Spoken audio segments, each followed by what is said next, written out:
este cicle Faller de Penyarroja de Val d'Uixó. Ha combinat la tradició i la modernitat també. I una mascleta que per a mi ha paregut molt bona, però vostè pot votar ara mateix, ara ja, en la pàgina web de Radio Televisió Valenciana, rtv.es.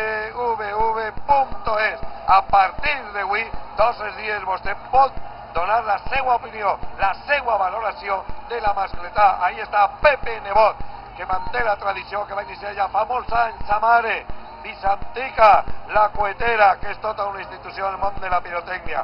Demà, si en la plaça, tindrem la pirotècnia Aitana, que debuta en esta plaça, una pirotècnia que va néixer el 4 del passat mes de desembre en la localitat de Bèlgira, en el cor de la Val d'Albaida. La gent ha aplaudit, la gent s'acosta al recinte i anem a veure una repetició molt especial, perquè dins del recinte estava i està una càmera tèrmica. Anem a recordar el millor moment de la primera mascleta del cicle Faller.